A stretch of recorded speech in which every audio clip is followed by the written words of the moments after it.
Jeg skal forsøge at lægge op til debatten om overenskomstforhold. Vi står i den alvorlige situation, at vi jo nu er blevet præsenteret for regeringens genopretningspakke. Det rejser det naturlige spørgsmål. Hvad gør vi så ved det? Jeg håber, I diskussionerne i løbet af de næste dage vil være endnu mere kreative, når vi skal have diskuteret, hvad er det så for krav, vi skal aflevere på vores modparters spore. Jeg håber, I vil engagere jer rigtig meget. Jeg håber, vi kan få argumenterne til at fyge hen over bordene, sådan at vi om 48 timer står med et resultat, som vil vise, at vi i virkeligheden er i stand til fra FOAs side, også midt i en krisetid, at komme med nogle relevante og realistiske bud på, hvad der skal til, for at vi bestemmer ja til et overenskomstforlig i 2011. Rigtig god fornøjelse med debatterne, og tak for jeres opmærksomhed.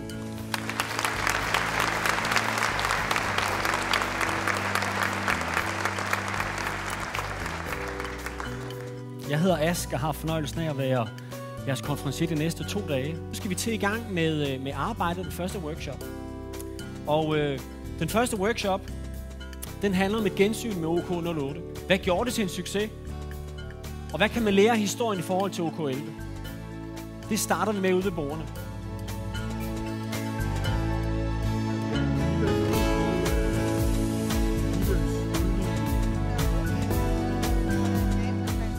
Og det I nu skal gøre i fællesskab, det er, at I skal udfylde plakat med afsæt i de bedste historier, der er blevet fortalt omkring bordet.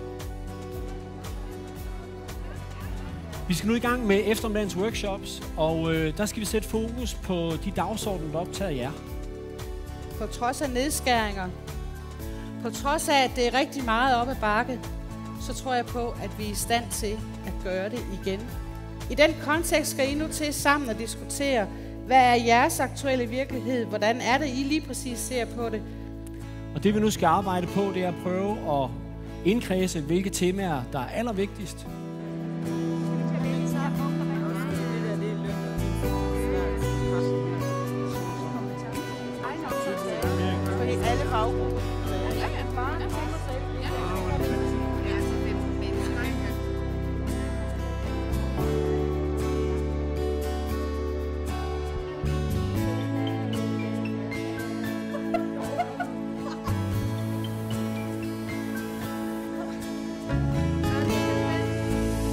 Mine damer og herrer, så starter seancen over i etape 1.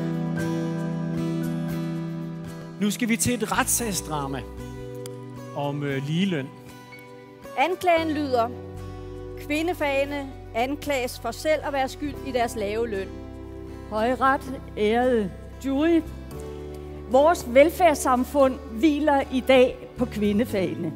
Diskussionen om ligeløn er uddød og lever kun som et spøgelse i snævre kredse i fagbevægelsen. Som Lønkommissionen dokumenterer, så bliver kvinder ikke længere diskrimineret på arbejdsmarkedet. Traditioner og kultur har bevirket, at vi stadigvæk har et kønsopdelt arbejdsmarked, hvor kvinderne er dominerende i omsorgssektoren til en løn, der er 18% dårligere og ringere end den mænd med sammenlignelige uddannelser får. At hvis vi ser på hele arbejdsmarkedet, så er der en lønforskel mellem kvinder og mænd på 18%. Hvis vi ser på lønforskellen mellem mænd og kvinder i den offentlige sektor, så er den på 18%. Hvis vi har, en sosu-kvinde og en sosu-mand, der har fuldstændig den samme uddannelse, samme anciennitet, og samme arbejdstid, så er sandsynligheden for, at de får samme løn ret stor. Med en rapport, der viste, at produktiviteten de foregående 10 år i den offentlige sektor var faldet med 10%. Samtidig med, at produktiviteten i den private sektor var steget med mindst 10%. Det samfund, som vi i dag hviler på, hvad fundamentet angår, er skabt på basis af noget af det tankegods, som arbejderbevægelsen og som fagbevægelsen har stået for. Noget med solidaritet, noget med sammenhold, noget med at yde omsorg for de svageste, noget med at bekymre sig om andre mennesker og ikke kun bekymre sig om sig selv og sine egne. Det jeg opfatter som et lidt forkvaklet samfundssyn, nemlig et samfundssyn, hvor vi kigger på, at kvindefag per definition skal være lavere lønnet end mandefag. Og det er i virkeligheden det hele ligelønsdiskussionen handler om. At lønforskelle er per definition umulige at retfærdiggøre. Det er umuligt at sige, hvorfor et menneske er mere værd for et samfund end et andet menneske. Så er det, der er under anklage, det er, at kvindefagene anklages for selv at være skyld i deres lave løn. Jeg tror, at vi kan afsige dom i sagen. Rettens påstand er, påstanden tages ikke til følge. Tiltalte og anklaget er frifundet.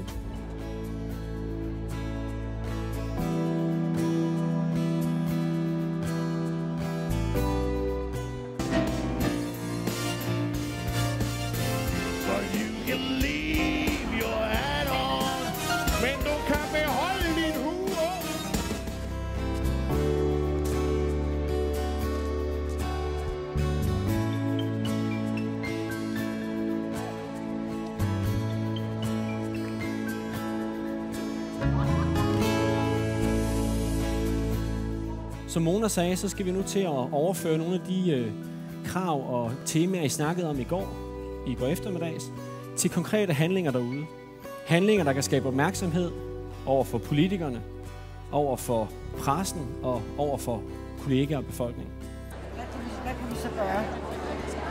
Om det er fanget i offentligheden igen? Fordi det snakker om opmærksomhed. Hvordan kan vi synliggøre os i gadebilledet, uden at drage dem, vi plejer, passer, servicerer, og tage dem som gidsler? Du kan ikke få offentligheden til at forstå, hvad det er for et fag, der er, uden at det skal gå ud over dem, der skal passes. Krav seniorordninger skal gøres permanente. Samme løn på arbejde er samme værdi, og samme løn på samme uddannelsesniveau. Og hvor jeg tænker, hvis Dennis siger de rigtige ting i medierne, så kører det.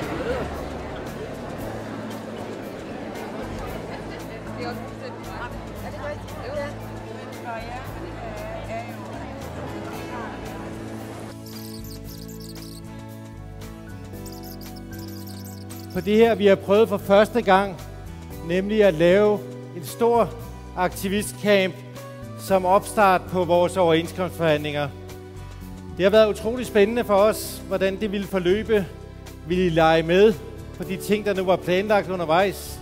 Ville I være med til at udforme, hvordan vi skal agere i den kommende overenskomstforhandling? Ville I være med til at tænke nye tanker, tænke nye handlinger? Jeg synes, I har gjort det rigtig, rigtig godt. Så skulle vi ikke starte med at give jer selv et rigtig stort bifald for indsatsen?